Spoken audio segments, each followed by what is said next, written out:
YouTube comments और Telegram channel पर लगातार वॉइस चैट में एक बात देखने को मिलती है कि जो यूनिवर्सिटी टॉपर करता है उनकी क्या स्ट्रेटजी। सर एक इंटरव्यू लेकर आई है मेरे सामने, टेलीग्राम वॉइस चैट में ये बात सामने आई थी, तो वो पल आ चुका है। आज हमारे सामने यूनिवर्सिटी टॉपर नुपुर वैद्य मैम है, तो इनसे हम जानेंगे यूनिवर्सिटी को कैसे टॉप करने की इनकी जर्नी कैसे रही, इन्होंने कैसे तैयारी की, अपनी तैयारी को इन्होंने कैसे मजबूत बनाया, क्या रणनीति रही एग्जाम हॉल में, कॉपी में आंसर रिटर्न, कंप्लीटली जितनी भी सारी जो बातें हैं इनसे इंटरव्यू के थ्रू मैं जानने की कोशिश करूंगा, जो आपके लिए न सिर्फ एकेडमिक की जो बात है आंसर रिटर्न करना, जैसे सिविल सर्विसेज की अगर आप तैयारी कर रहे हैं तो मैम का भी सिविल सर्विसेज का काफ़ी एक्सपीरियंस रहा है मेंस लिखने का, तो वो सारा जो अनुभव है वो आज हम इससे कंप्लीटली जानेंगे इंटरव्यू में, और इससे आपके स्टूडेंट्स के लिए बहुत ही अच्छी महत्वपूर्ण जानकारी आपको इसमें देखने को मिलेगी। नमस्कार दोस्तों, एजुकेशन जॉब हेल्पलाइन की एक और हेल्पफुल और लेटेस्ट इंफॉर्मेशन वीडियो में आप सभी का स्वागत है।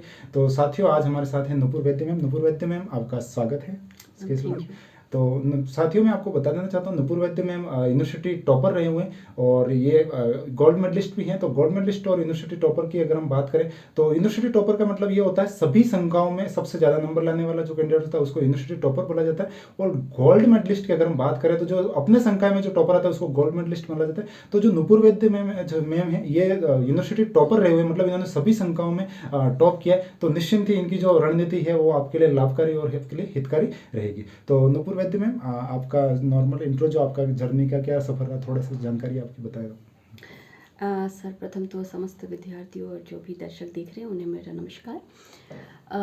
मेरा एजुकेशनल बैकग्राउंड पे अगर हम जाएं तो सबसे पहले एमए ज्योग्राफी रहा है और इसी विषय से मैंने नेट जेआरएफ ली किया है।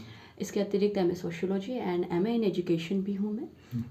एंड वर्तमान में अभी अजमेरू पब्लिकेशन की को फाउंडर हूँ और आज़ाद वन वीक सीरीज़ का प्रकाशन हम कर रहे हैं। बिल्कुल। तो जो आज़ाद वन वीक सीरीज़ की जो मतलब अजमेर पब्लिकेशंस है उनके को फाउंडर हैं, तो निश्चिंत है आपको जो यूनिवर्सिटी टॉपर जैसे जो विद्वान समाहित हैं इस पब्लिकेशंस के लेखन कार्य में, तो निश्चिंत ही इसीलिए कुछ यूनिक क्वालिटीज़ आपको देखने को मिलती हैं, तो उपलब्धियाँ उसमें देखने को मिल रहा है। तो मैम, जो आपकी अगर उपलब्धियों की हम बात करें तो क्या क्या अब तक की उपलब्धि कुछ आप शेयर करना चाहें स्टूडेंट्स के साथ, ताकि मोटिवेशन मिल सके। हमारा पर्पज़ ही मोटिवेशन है। तो बिल्कुल महिपाल जी, सर आपने बिल्कुल ठीक कहा कि देखिए, विद्यार्थियों शैक्षणिक योग्यता और शैक्षणिक जगत में उपलब्धियां हासिल करना तो निश्चित रूप से बहुत ही अच्छी बात है, लेकिन मेरे विद्यार्थियों को मैं ये कहना चाहूँगी कि शिक्षा के क्षेत्र के अतिरिक्त भी कई ऐसे क्षेत्र हैं जिसमें आप अपनी हॉबी को डेवलप कर सकते हैं और अपने व्यक्तित्व को निखारने के लिए आप एक्स्ट्रा करिकुलर एक्टिविटीज़ में पार्टिसिपेट कर सकते हैं। और जहाँ तक रही मेरी बात, तो सर मैं बैडमिंटन की स्टेट लेवल प्लेयर हूँ। बैडमिंटन से काफ़ी लगाव रहा है मुझे। इसके अतिरिक्त नृत्य प्रतियोगिता, वाद विवाद प्रतियोगिता, निबंध प्रतियोगिता, ये मेरे कुछ ऐसे कोर एरियाज़ थे जिसमें मुझे काफ़ी इंटरेस्ट था और स्टेट लेवल पे मैंने काफ़ी सारे पुरस्कार इसमें जीते हैं और जिसका काफ़ी लाभ मुझे विशेष रूप से वाद विवाद और निबंध प्रतियोगिता का मुझे अपनी लेखन शैली में निखारता को लाने में मददगार हुआ। तो मैम की उपलब्धियाँ काफ़ी मोटिवेट करने वाली है। मतलब जो एक सर्वांगीण विकास की बात की जाती है, जहाँ पर स्पोर्ट्स भी है, जहाँ पर स्टडी भी है। और मैम अपने जो स्कूल लाइफ में जो मेरी बात हुई थी इंटरव्यू से पहले, तो जो स्कूल की हर क्लास में मैम ने टॉप किया है। मतलब जहाँ भी नुपुर मैम है वहाँ पर टॉपर शब्द इनके साथ जुड़ा हुआ है। तो काफ़ी अपने आप में काफ़ी एक्टिव रहे हैं हर क्षेत्र में, ना सिर्फ स्टडी। तो यहाँ पर ये काफ़ी हेल्पफुल रहेंगे। तो मैम, आपका जो यूनिवर्सिटी टॉपर रहा वो किस सत्र का है और किस यूनिवर्सिटी से आपने टॉप किया था, और सब्जेक्ट वगैरह की थोड़ी जानकारी, ताकि स्टूडेंट्स को और अच्छे से थोड़ी जानकारी मिल सके। बिल्कुल। मैं अपने विद्यार्थियों को बताना चाहूँगी कि मेरा जो सत्र था यूनिवर्सिटी टॉपर का वो 2010 का था और मेरी यूनिवर्सिटी मध्य प्रदेश के भोपाल में स्थित बरकतुल्ला यूनिवर्सिटी है, जो हमारे प्रदेश की एक प्रतिष्ठित यूनिवर्सिटी है और महत्वपूर्ण स्थान रखती है अन्य सभी यूनिवर्सिटीज़ में जी। और जो मेरे ग्रेजुएशंस के विषय थे वो सोशियोलॉजी, पॉलिटिकल साइंस और ज्योग्राफी में थे और ज्योग्राफी को फिर आगे मैंने सस्टेन किया है सोशियोलॉजी के साथ। जी। तो मैम ने आर्ट्स संकाय में मैम के सब्जेक्ट थे, और जो मैम हैं जो एमपी से बिलोंग करते हैं, तो वहाँ का प्रतिष्ठित विश्वविद्यालय बरकतुल्ला यूनिवर्सिटी जो है वहाँ पर उन्होंने टॉप किया है। तो ये काफ़ी जो सभी के लिए काफ़ी महत्वपूर्ण जो बातें हैं वो जानने को मिलेगी। तो मैम, आपने जो आपका यूनिवर्सिटी टॉप का सफर रहा, निश्चिंत है आपका 3 साल का जो ग्रेजुएशन कोर्स है, तो उसमें पूरा जो परफॉर्मेंस रहती है उसके अकॉर्डिंग यूनिवर्सिटी टॉपर निर्धारित होते हैं। तो जो आपकी उसकी तैयारी की स्ट्रेटेजी क्या रही थी, जैसे जो हमारा एक जो नॉर्मल स्टूडेंट्स देख रहा है यहाँ पर, जो ग्रेजुएशन है चाहे वो पोस्ट ग्रेजुएशन वाला है, तो उस कैंडिडेट्स को मतलब आपकी जो तैयारी की स्ट्रेटेजी कैसे रही, ताकि वो उसके अकॉर्डिंग अपने आप को फॉलो कर सके। तो जी बिल्कुल। विद्यार्थियों बताना चाहूँगी मैं कि यह जो अचीवमेंट है यूनिवर्सिटी टॉपर की। हालांकि ये कोई बड़ी अचीवमेंट नहीं है, क्योंकि ये जस्ट शुरुआत है आपके एकेडमिक बैकग्राउंड को और ब्रॉड करने की। लेकिन फिर भी यदि कोई बच्चा ये सपना रखता है कि मैं ये यूनिवर्सिटी टॉपर बनूं, गोल्ड मेडल हासिल करूं, तो मैं ये बताना चाहूँगी कि ये तैयारी एक दिन की नहीं है। यह अगर आप ग्रेजुएशन कोर्स में एडमिशन ले रहे हैं तो ये 3 वर्षीय यात्रा होगी, और अगर आप पीजी कोर्स में एडमिशन ले रहे हैं तो ये आपका 2 वर्ष का कार्यकाल रहेगा। तो तैयारी का जो चरण रहेगा वो यह 3 वर्ष की एक यात्रा रहेगी, जिसमें कुछ पड़ाव होंगे। लेकिन शुरुआत किस तरह से कर सकते हैं? तो महिपाल जी सर, जब आप ग्रेजुएशन लेवल में अगर एडमिशन ले रहे हैं या पीजी कोर्स में, तो शुरुआत में आपको 4-5 बिंदुओं का विशेष ध्यान रखें। जैसे सबसे पहले एक अनुशासित दिनचर्या हो, बिल्कुल। क्योंकि अनुशासन ही व्यक्ति को, मुझे कहता है, पशु श्रेणी से अलग करता है।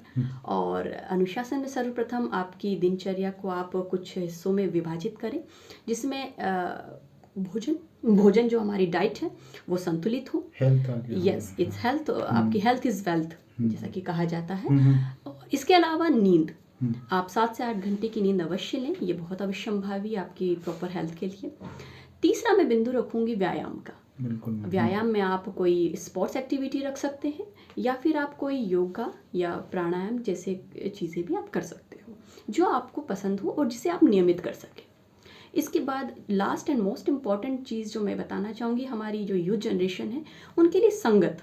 आप किस कनेक्टिविटी या किस सर्कल में रहते हैं, आपका सर्कल किस पॉजिटिव माइंडसेट का होना चाहिए, ये चीज़ आपको इसका चुनाव करना है। अगर आप गलत संगत में हैं तो आप उसे छोड़ दें, गलत व्यसनों का मतलब नहीं अपनाएं, हेल्थी दिनचर्या रखें। तो ये एक गुड स्टार्ट है। बिल्कुल मैम ने जो यूथ जो मोटिवेशन है, जो वर्तमान की जो सारी बातें हैं, जो सार्वजनिक मतलब जमीनी स्तर की बात मैम ने क्लियर की कि जो आपको किस किस प्रकार से दिनचर्या फॉलो करनी। और स्टूडेंट्स के साथ जैसे आप यूनिवर्सिटी टॉपर की अगर जर्नी की बात करें तो वो एक दिन का परिणाम नहीं है। निश्चिंत मैम की जो काफ़ी जो इन्होंने अपनी दिनचर्या बताई उनको उन्होंने फॉलो किया, तो आप भी अगर इनको अपनाते हैं तो कहीं ना कहीं आपको भी रिजल्ट देखने को मिलेंगे। वो चाहे सिविल सर्विसेज है या फिर अपने जो नॉर्मली एग्जाम्स की भी अगर बात करते हो तो अपना अनुशासन का महत्व लाइफ जीवन में बेहद महत्वपूर्ण है। तो मैम ने ये बातें स्पष्ट की। तो मैम अगर हम अगली कड़ी में जैसे जाएं, आप जैसे ग्रेजुएशन में स्टडी जो करते हैं जैसे, तो उसकी पढ़ाई का क्या तरीका रहना चाहिए, स्टूडेंट्स को किन किन बातों को फॉलो करना चाहिए। अपनी जो बुक्स हैं, जैसे एकेडमिक अपन बात करते हैं सब्जेक्ट की, तो अलग अलग सब्जेक्ट्स होते हैं, साइंस है जैसे आर्ट्स है, तो आपका आर्ट्स का काफ़ी अनुभव है, लेकिन सभी स्टूडेंट्स की अगर हम बात करें तो उसकी पढ़ाई का तरीका क्या रहना चाहिए ग्रेजुएशन स्टैंडर्ड या पोस्ट एकेडमिक अकॉर्डिंग हम देखें तो। विद्यार्थी, यहाँ जो मैं आपको स्ट्रैटेजी शेयर करूँगी वो केवल कला संकाय के विद्यार्थियों के लिए नहीं होगी, ये समस्त संकाय के विद्यार्थियों के लिए होगी। और न केवल अपने कॉलेज लेवल पर, आप भविष्य में भी अगर अपनी शिक्षा को कंटिन्यू रखते हैं और परीक्षा आज का युग प्रतियोगी परीक्षाओं का युग है सर, तो अगर प्रतियोगी परीक्षाओं की भी तैयारी करते हैं तो यही स्ट्रेटेजी आपको वहाँ भी लाभदायक होगी। इसमें आप सर्वप्रथम ये करें कि आपके जो विषय हैं उसके सिलेबस को आप डाउनलोड कर लें, प्रिंट आउट आपकी टेबल पर, स्टडी टेबल पर हर समय रहें, और इसे कंठस्थ कर लें। मेरा तो विचार ये रहेगा कि आप कंठस्थ कर लें। सबसे पहले याद करना है तो अपने सिलेबस को याद करिए। इसके पश्चात आता है नंबर, अच्छी पुस्तकों का चयन। हालांकि कई यूनिवर्सिटीज़ बुक्स उपलब्ध करा रही हैं, परंतु मैं ये मानती हूँ कि गुणवत्तापूर्ण पाठ्य सामग्री का ही अध्ययन करें जहाँ तक संभव हो। इसके अतिरिक्त आपके पास स्टेट के प्रश्न पत्र आपके पास हो, यह आपको आपकी परीक्षाओं को धार देने में काफ़ी सहायक होते हैं। That's it. तो मैम ने जो पढ़ाई की बात की, ओल्ड पेपर्स और उसकी जो सिलेबस, तो मतलब जैसे एकेडमिक वाले स्टूडेंट्स हैं तो अपने जो बुक की इंडेक्स है उनको देख सकते हो। बुक्स हालांकि विश्वविद्यालय देते हैं, लेकिन अपनी तरफ से अच्छी पुस्तकों का चुनाव, तो ये सारे जो महत्वपूर्ण बातें थी जो टॉपर्स की तरफ से आपको देखने को मिली। तो पढ़ाई की रणनीति तरीका यही है, आपके उसके अकॉर्डिंग फॉलो करना है। तो मैम अब जैसे आप पूरे सत्र आपके बताए अकॉर्डिंग पढ़ा, फिर आपके जो एग्जाम के दिनों की जो रणनीति रही, जैसे क्योंकि पूरे सत्र में आपने पढ़ा नॉर्मली, उसके बाद फिर जो एग्जाम के दिन होते हैं वहाँ पर एक अलग ही माइंडसेट स्टूडेंट्स रहता है। कई बार जाता है जैसे एकेडमिक में, हालांकि ज़्यादा नहीं, लेकिन अगर एक दूसरे लेज में देखें तो जो सीरियसली पढ़ाई कर रहा है वो थोड़ा प्रेशर फील करता है। मतलब स्टूडेंट्स के अकॉर्डिंग अगर हम देखते हैं तो वो कैसे अपने आप को हैंडल करें, एग्जाम के दिनों का जो रणनीति रही वो थोड़ा आप प्रकाश डालिएगा। महिपाल जी सर, मैं इसमें एक बिंदु ये जोड़ना चाहूँगी कि गुणवत्तापूर्ण पुस्तकों से आप नोट्स बना लें, बिल्कुल, उनका आप साल भर रिवीजन करें। रिवीजन जितना करेंगे उतना आपके लिए परीक्षा में बहुत उपयोगी होगा, आपकी कलम रुकेगी नहीं। अब आते हैं आपके प्रश्न पर कि परीक्षा के दिनों में हम तैयारी कैसे करें।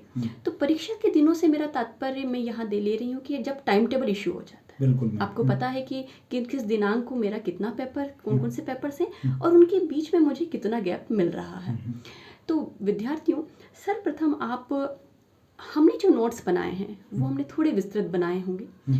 मेरा यह विचार है कि आपको अपने नोट्स को अब सारगर्भित और शॉर्ट कर लेने की आवश्यकता है।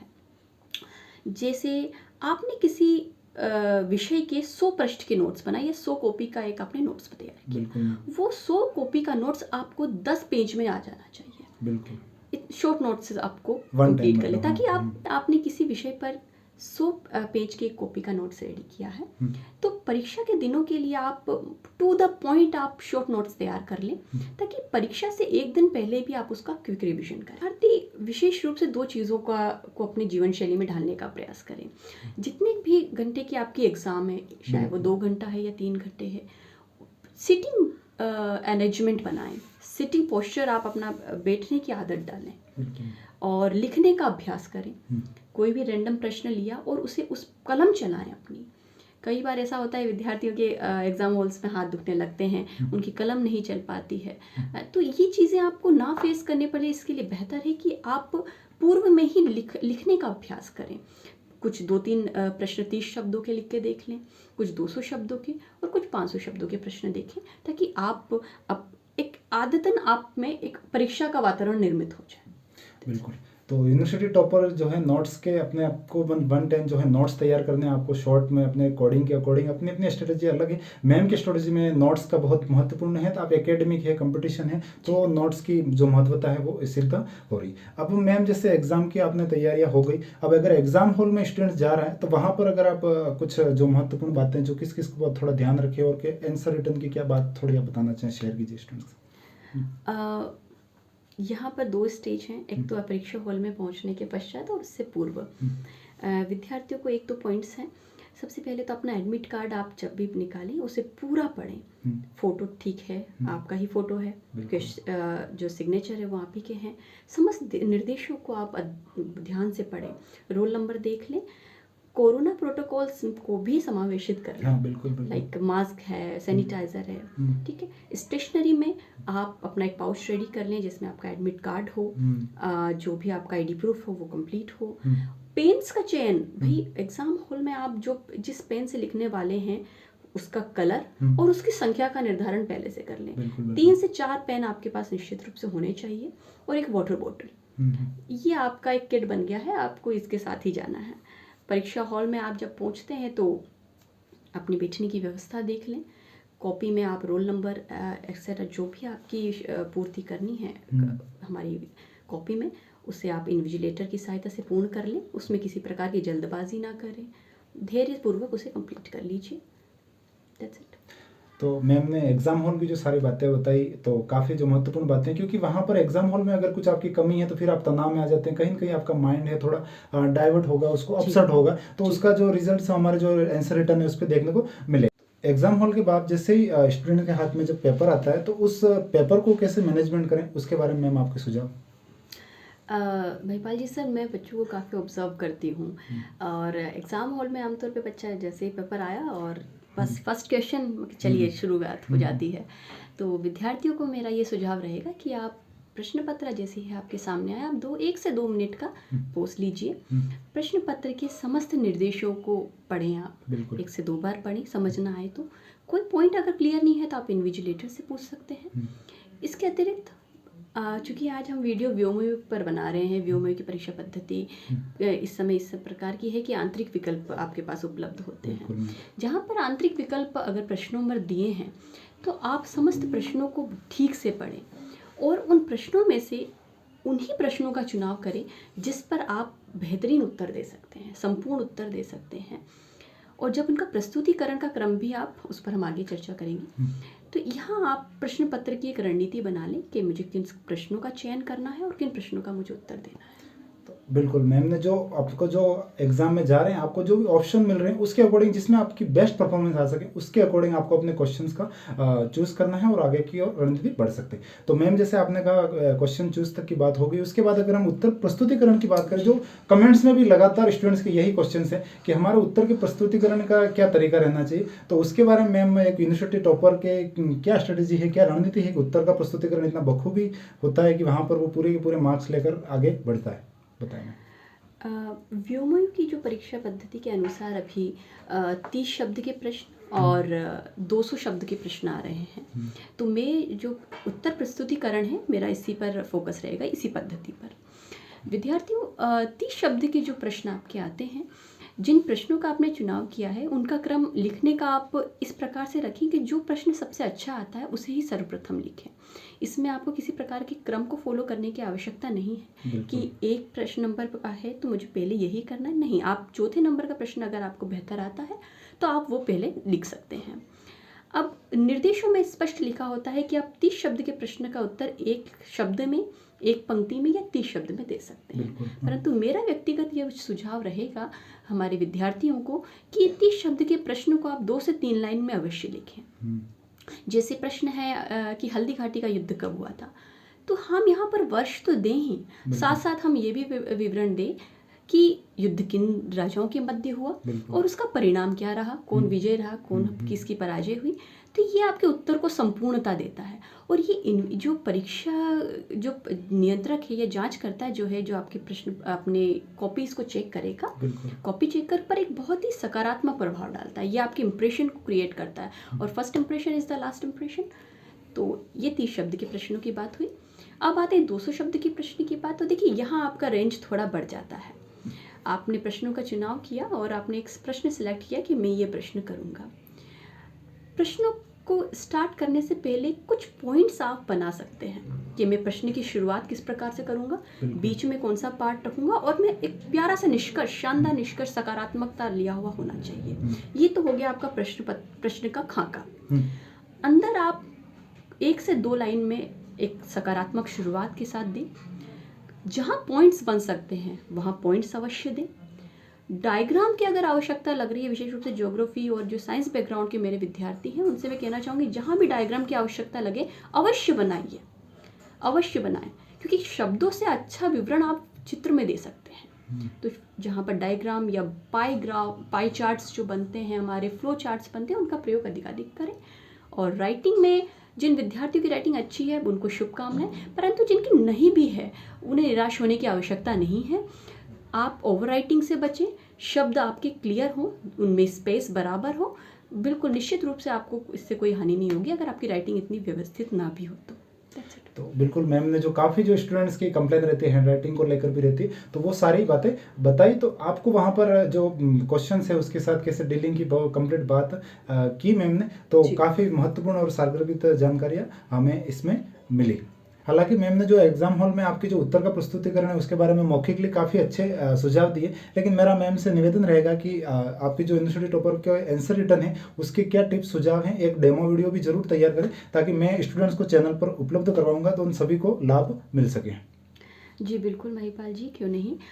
विद्यार्थी हित में हम कुछ इस प्रकार के प्रश्नों का प्रस्तुतिकरण एक डेमो तैयार कर लेंगे ताकि विद्यार्थियों को ये पता लग सके कि हालांकि किस प्रकार से मुझे प्रश्नों का प्रस्तुतिकरण करना है।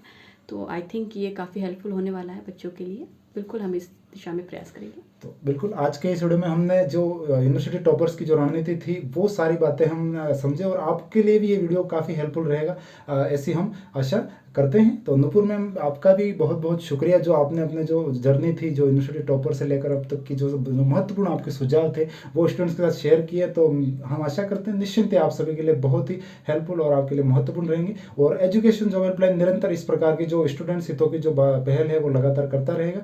तो एजुकेशन जॉब हेल्पलाइन चैनल से जुड़े रहिए। और मैम आपका भी एक बार पुनः बहुत बहुत शुक्रिया, आभार कि आपने समय निकाला अपना महत्वपूर्ण। जी महिपाल जी, ये हम आपको भी शुक्रिया कहते हैं कि इस प्रकार का हमें मंच प्रदान किया और छात्र हित में ये वीडियो थी। और आगे भी हम प्रयास करेंगे कि छात्र हित में निरंतर कार्य करते रहें।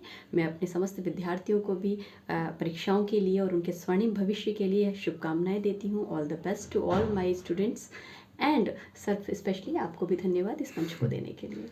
तो मैम की तरफ से अब उत्तर के प्रस्तुतिकरण का एक स्पेशली कॉपी में आंसर रिटन कैसे करें उसका डेमो वीडियो आपको बहुत जल्द देखने को मिलेगा। तो चैनल से जुड़े रहिए साथियों, मिलेंगे और किसी नई अपडेट के साथ। तब तक के लिए जय हिंद, वंदे मातरम।